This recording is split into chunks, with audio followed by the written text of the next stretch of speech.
Deep in the Philippine jungle, radical insurgents never saw them coming. Screaming through the skies, the Philippine Golden Eagles, South Korea's deadliest fighter jets, unleash a torrent of bombs and missiles on an unsuspecting enemy base. Equipped with cutting-edge ELM-2032 radar, tactical datalinks, and advanced heads-up displays, these Golden Eagles pinpoint their targets with ruthless precision. Armed with a tactical datalink, the pilots share real-time battlefield information, coordinating their attack with deadly efficiency.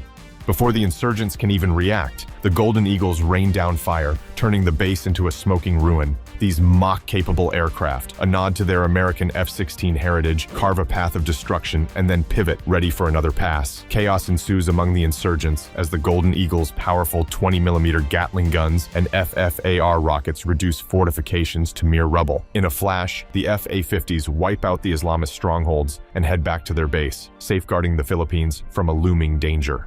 The Golden Eagle marks the dawn of a new era for budget-friendly yet powerful aircraft for nations with tighter military finances. At around $40 million each, they're nearly a third of the cost of a modern American or European fourth-generation fighter jet. Chasing air superiority, the Republic of Korea Air Force kicked off the ambitious T-50 program in the early 1990s. Their goal was to create a homegrown trainer jet capable of hitting supersonic speeds. This trainer was designed to get South Korean pilots ready for the General Dynamics F-16 Fighting Eagle, KF-16, and F-15K planes. It was a move to phase out the old T-38 and A-37 trainers. The roots of this program stretch back to the KTX-2 initiative from an earlier decade, but money troubles put it on pause. Fast forward to 1999, and the aircraft's blueprint was nearly wrapped up. The South Korean government covered 70% of the development costs, with South Korean firm KAI chipping in 17% and Lockheed Martin contributing 13%. Officially named the T-50 Golden Eagle in February 2000, this fighter took its first flight in August 2002. The partnership between KAI and Lockheed Martin spurred an international marketing push. Meanwhile, in December 2003, the Republic of Korea Air Force inked a deal for 25 T-50s. Thanks to Lockheed's role in the program, these jets came equipped with ANAPG-67V4 radar and a General Electric F-404 engine managed by Full Authority Digital Engine Control, or FADEC. The T-50 project took a fascinating turn, evolving from its original concept as a trainer aircraft into something much more versatile. We got two new versions, the TA-50, designed for light attack roles, and the FA-50, geared up for light combat. The TA-50 wasn't just for show. It came equipped with air-to-air and air-to-ground missiles, precision-guided weapons, and even utility pods for electronic warfare and reconnaissance. Quite the multitasker, right? Now, the FA-50, this was the creme de la creme of the Golden Eagle variants. It was built to hold more fuel and featured advanced avionics like the ELM-2032 pulse Doppler radar and engines cranking out over 22,000 pounds of thrust. In the early 2010s, the Republic of Korea Air Force asked KAI to upgrade several T-50s to FA-50s. The success of these conversions led to even more orders, eventually transforming more than 60 T-50s into these powerful FA-50s. KAI's innovation team wasn't about to stop there. They pushed the envelope even further, developing more powerful models that made the Golden Eagle stand out as a truly innovative aircraft. Each Golden Eagle comes with a price tag of around $40 million,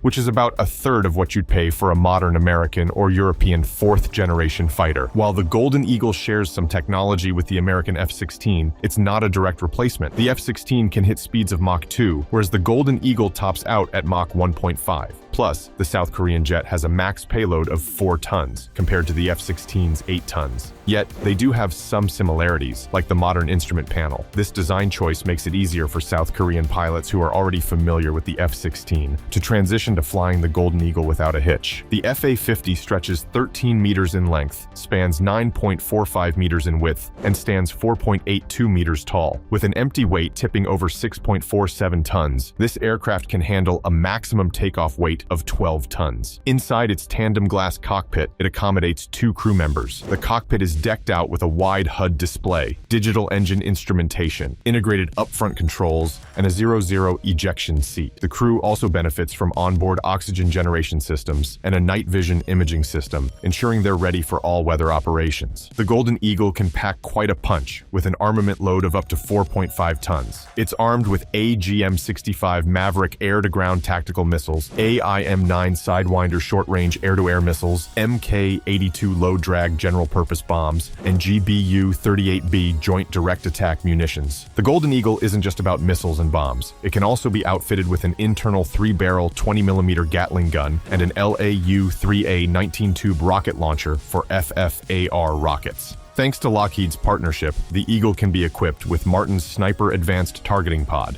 featuring an electro-optical targeting system. This system enhances the fighter's abilities with two-color laser spot tracking and a variety of other sensors. Rumor has it, the FA-50 Golden Eagle might soon integrate Polish naval strike missiles or German-Swedish Taurus KEPD 350K2 cruise missiles, boasting a range of around 18 miles. Testing and variant. The original T-50 Advanced Trainer has evolved into several variants. For example, the T-50A variant features a 5th-generation cockpit, designed to replace the American T-38 Talon, although it didn't win that particular bid. Then there's the TA-50 Golden Eagle, a versatile lead-in fighter trainer that also handles light attack roles. And let's not forget the mightier FA-50, which comes with more fuel capacity and a higher ordnance load. Looking ahead, the FA-50 Block 10 and Block 20 upgrades promise even more impressive features, like enhanced targeting, beyond visual range air-to-air missions, and the ability to refuel mid-flight. KAI's move to outfit the FA-50 Block 20 with the Phantom Strike AESA radar shows they're all about the latest tech.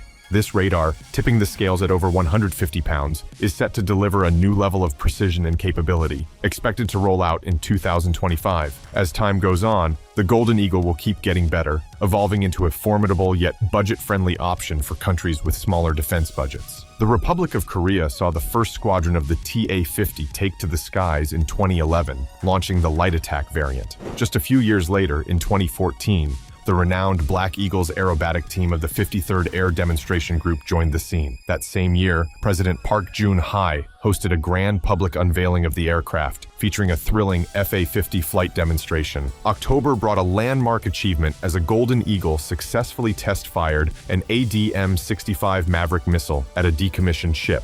Meanwhile, Indonesia, long interested in the aircraft, made a deal with KAI, shelling out over $400 million to acquire 16 Golden Eagles. By late 2014, these South Korean jets were delivered to the Indonesian Air Force, swiftly stepping in to replace the aging Hawk Mk-53s that had been in service since the 1980s. Indonesia was so pleased with the aircraft that by late 2021, it had inked another deal worth $240 million to acquire 6 more Golden Eagles, along with spare parts for maintenance. Over in the Middle East, Iraq showed its interest in these aircraft right after the Korea-Iraq summit in February 2009.